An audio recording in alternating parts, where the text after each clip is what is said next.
Hello दोस्तों, welcome to my YouTube channel Ayush tutorial. तो कैसे हो आप लोग सब। मैं उम्मीद करता हूं आप मेरा वीडियो देखते हो तो अच्छे ही होंगे। तो आज भी हम इस वीडियो में डायमेंशनल फार्मूलाज के बारे में डिस्कस करेंगे। बहुत सारे बच्चे बोलते हैं सर फिजिकल क्वांटिटीज क्या होती है, फंडामेंटल क्वांटिटीज क्या होती है, डिराइव्ड क्वांटिटीज क्या होती है। तो सर हम इसमें कंफ्यूज हो जाते हैं। तो बेटा ये वीडियो देखने के बाद आपको कोई भी कंफ्यूजन नहीं रहेगा। तो क्या होता है डायमेंशनल फॉर्मूला। तो डायमेंशनल फॉर्मूला बेटा ऐसा एक्सप्रेशन होता है जिस एक्सप्रेशन में क्या शो होती है, जिस एक्सप्रेशन में फिजिकल क्वांटिटीज शो होती है। ऐसा एक्सप्रेशन होता है जहां पर फिजिकल क्वांटिटीज शो होती है। तो बेटा फिजिकल क्वांटिटीज क्या होती है, जैसे बेटा एरिया, ठीक है, वॉल्यूम, ये सब क्या है फिजिकल क्वांटिटीज। इन्हीं फिजिकल क्वांटिटीज को हम एक एक्सप्रेशन के फॉर्म में लिखते हैं। और वह एक्सप्रेशन समझना बात को, जिसको ये समझ में आ गया वो सारे क्वेश्चन डायमेंशनल फार्मूले के आराम से कर लेगा। बस लोगों को डेफिनेशन ही इसकी समझ में नहीं आती। तो डेफिनेशन क्या है कि डायमेंशनल फार्मूला एक ऐसा एक्सप्रेशन होता है जिस एक्सप्रेशन में फिजिकल क्वांटिटीज लिखी जाती है। और फिजिकल क्वांटिटी किस फॉर्म में लिखी जाती है, फिजिकल क्वांटिटी फंडामेंटल क्वांटिटीज के फॉर्म में लिखी जाती है। और फंडामेंटल क्वांटिटीज क्या होती है, मास, लेंथ, टाइम, फिर एम्पियर जो कि करंट होती है। जो 7 फंडामेंटल यूनिट्स होती है बेटा, mass, length, time, amount of intensity, temperature, electric current, ये सब 7 जो फंडामेंटल क्वांटिटीज होती है, जैसे टेम्परेचर की केल्विन हो गई, ये सब क्वांटिटीज को यहां पर एक्सप्रेस करके लिखा जाता है जो कि फिजिकल क्वांटिटीज को दर्शाता है। यही तो हमारा क्या होता है डायमेंशनल फार्मूला। एक बार वापस से रिकॉल करते हैं। डायमेंशनल फार्मूला एक ऐसा एक्सप्रेशन होता है, और हमेशा एक्सप्रेशन ब्रैकेट्स में लिखना बेटा, ब्रैकेट्स होना चाहिए, अदरवाइज गलत हो जाएगा। ब्रैकेट्स लगाना कंपलसरी है, ठीक है। तो डायमेंशनल फार्मूला एक ऐसा एक्सप्रेशन होता है जिस एक्सप्रेशन में फिजिकल क्वांटिटीज को लिखा जाता है। फिजिकल क्वांटिटीज मतलब एरिया। अब एरिया में क्या हो गया, लेंथ इनटू लेंथ। तो लेंथ इनटू लेंथ को यहां हम लिखेंगे। तो यहां पर फिजिकल क्वांटिटीज को लिखा जाता है, जो कि एरिया को यहां पर लिखा जाता है किसके फॉर्म में लिखा जाता है, तो फंडामेंटल क्वांटिटीज के फॉर्म में यहां पर लिखा जाता है। फंडामेंटल क्वांटिटीज 7 होती है, मास, लेंथ, टाइम, इलेक्ट्रिक करंट जो एम्पियर होती है, टेम्परेचर की केल्विन, फिर कैंडेला होती है अमाउंट ऑफ इंटेंसिटी की। तो ये सब क्वांटिटीज के बारे में लिखते हैं।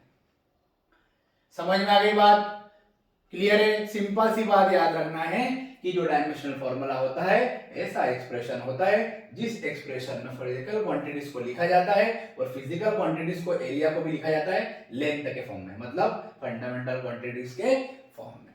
तो डेफिनेशन भी आप लोग नोट डाउन कर लेना। तो कितना सिंपल है दोस्तों। अब हम इससे कुछ क्वेश्चन सॉल्व करेंगे।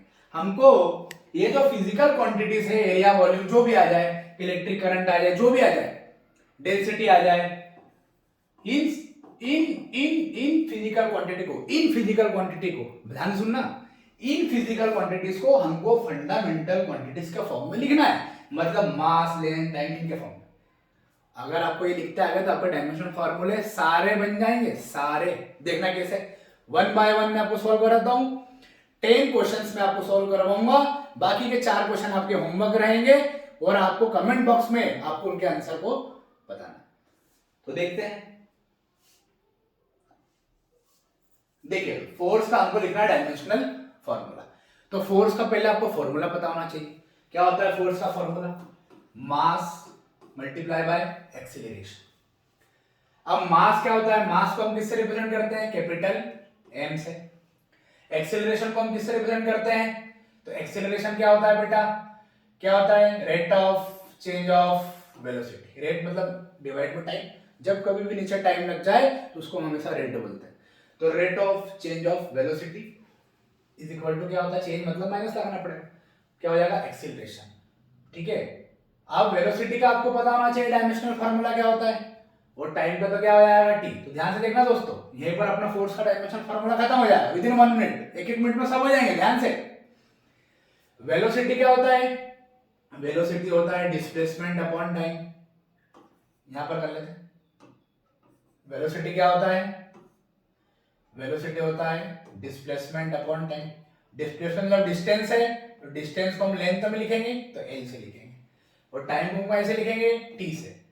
तो ये वेलोसिटी का क्या हो जाएगा dimension formula? L T plus का ऊपर जाएगा माइनस का, और ब्रैकेट लगाना जरूरी है। तो वेलोसिटी का डायमेंशन फार्मूला क्या आएगा? L T minus one. तो वेलोसिटी का तो आ गया यहाँ पर एक्सेलरेशन हमको निकालना डायमेंशन फार्मूला। तो वेलोसिटी का क्या होता है? एल टी माइनस वन, और नीचे टाइम है और ये प्लस का टाइम है, ऊपर जाके फिर माइनस का हो जाएगा। तो डायमेंशन फार्मूला कितना आ जाएगा? L T minus to. मतलब एक्सेलरेशन का डायमेंशन फार्मूला होता है एल टी माइनस टू, और वेलोसिटी का क्या होता है? L T minus one. खत्म हो गया दोस्तों। बस देखिए कैसे फोर्स का निकालना है डायमेंशनल फार्मूला। मास हमें पता है एम होता है, ठीक है, तो हम इसको यहाँ पर नोट डाउन कर लेते हैं। एम मास होता है, और एक्सेलरेशन कितना आ जाएगा? L T minus two. अब इसको इकट्ठा लिख देते हैं, M L T minus two. Bracket लगाना कंपलसरी है। ये तो किसका डायमेंशनल फार्मूला हो जाएगा? फोर्स का। समझ में आ गई बात? बोलो कुछ दम है क्या? कुछ भी दम नहीं है। अब देखते हो वर्क का निकालते हैं। अब आप लोग ही निकाल लोगे। जैसे जैसे क्वेश्चन आगे बढ़ते जाएंगे आपकी स्पीड बढ़ते चलेगी। ध्यान से खाली 5 मिनट। वर्क क्या होता है? Force into displacement. फोर्स का डायमेंशनल फार्मूला क्या होता है? क्योंकि हमको वर्क का फार्मूला बताना है, डायमेंशनल फार्मूला। फोर्स का क्या होता है आपको याद होना चाहिए, क्योंकि हम पहले निकाल चुके हैं। थोड़ी नहीं हम पहले एक्सेलरेशन निकालेंगे, फिर फोर्स निकालेंगे, फिर वर्क पे रखेंगे। M L T minus two. Force क्या होता है? M L T minus two. ये आपको बात समझ में आ गई? ठीक है। अब ये डिस्प्लेसमेंट है, तो डिस्प्लेसमेंट मतलब डिस्टेंस, लेंथ ही लेंगे, लेंथ ही लेंगे। तो बेटा तो लेंथ के लिए हम क्या लिखेंगे यहाँ पर? एल। देखो बेटा एक बात ध्यान रखो कि मास आ जाए तो एम लेना है, मास आ जाए तो क्या लेना है? एम। डिस्टेंस आ जाए, कुछ भी लेंथ आ जाए तो क्या लेना है? एल। ये डायमेंशनल फॉर्मूले में आपको यूज करना है, फंडामेंटल क्वांटिटीज। टाइम आ जाए तो कैपिटल टी, करंट आ जाए तो ए, टेम्परेचर आ जाए तो के। मेरी बात समझ पा? तो यही चीजों का यूज करना है। अब देखिए, अब ये अपने को वर्क का निकालना था। फोर्स का हो गया M L T minus two, और डी कितना हो गया? एल। ये वन है, यहाँ भी कितना है? वन। वन और वन टू कितना हो जाएंगे? टू। कितना हो गया formula? M L two T minus two. M L two T minus two. बोलो बात समझ में आ गई? कुछ भी दम नहीं है भैया। फिजिक्स अगर आप आयुष सर से पढ़ोगे तो आपको कोई भी समस्या नहीं आएगी। ध्यान से देखिए कैसे। एनर्जी, एनर्जी क्या होता है? एनर्जी तो एक प्रकार का क्या होता है? Work. Because work is store in the form of energy. तो इसका डायमेंशनल फॉर्मूला भी क्या हो जाएगा? M L two T minus two. खत्म हो गई बात। कितना सिंपल है। पावर देखिए, पावर का फॉर्मूला क्या होता है? तो पावर क्या होता है दोस्तों? Rate of doing of work. Rate of doing of work, कार्य करने की क्षमता। Rate of doing of work, उसी को क्या बोलते हैं? पावर। वर्क का फॉर्मूला क्या होता है यार? तो वर्क का जो डायमेंशनल फार्मूला होता है वो भी आपको याद होना चाहिए। जैसे फोर्स में देखिए ध्यान से, यहाँ पर टू नहीं है, फोर्स में यहाँ पर टू नहीं, पर यहाँ पर क्या जाता है? वर्क में टू आ जाता है। तो ये बात ध्यान रखें। तो यहाँ पर लिख देंगे वर्क का डायमेंशनल फार्मूला कितना होता है? ब्रैकेट में लिखना है M L two T minus two. फिर टाइम का क्या आ जाएगा? Capital T. ये टी प्लस का है, ऊपर जाके माइनस का होगा तो माइनस थ्री बन जाएगा। पावर क्या हो जाएगा? पावर का dimensional formula M L two T minus three. भाई ये प्लस का है ना, तो M L two T minus two अपन ने लिख दिया। ये टाइम ऊपर जाके माइनस चले जाएगा, कितना जाएगा? माइनस। अब सिर्फ 3 मिनट में वीडियो खत्म हो जाएगा। ध्यान से देखना बेटा, ध्यान से। वैसे भी कुछ बच्चों को ज्यादा लंबे वीडियोस में नींद आती है, इसलिए ज्यादा लंबे वीडियोस में बनाता नहीं, ताकि बहुत सारे बच्चे सो जाते हैं। ठीक है, तो सोना नहीं है। ध्यान से देखिए, प्रेशर, प्रेशर क्या होता है? वैसे भी मेरे क्लास में एक भी बच्चा, आज तक अपना रिकॉर्ड है 6 साल में एक भी बच्चा सोया नहीं है, और जो सोया है वो रोया है। सो नहीं सकता। प्रेशर क्या होता है बेटा? प्रेशर होता है फोर्स अपॉन एरिया। फोर्स का डायमेंशन फार्मूला लिखो, M L T minus two. Area कितना हो जाएगा? L two. समझ में आ रही है बात? अब तो मेरे को लगता है आप भी कर लोगे। ये एल टू प्लस का है, ऊपर जाके टाइम हो जाएगा माइनस में। ये आ गया अपना डायमेंशन फार्मूला। देखिए एम ऐसा का ऐसा, टी में कुछ चेंजेस है नहीं, टी माइनस टू ऐसा का ऐसा चेंजेस आ रहा है इसमें। ये प्लस का वन है, ऊपर जाके क्या हो जाएगा? माइनस टू से माइनस वन बन जाएगा। इसका डायमेंशनल फार्मूला आ गया किसका आ गया ये बोलो? प्रेशर का आ गया। अब बात करते हैं स्ट्रेस। स्ट्रेस क्या होता है भैया?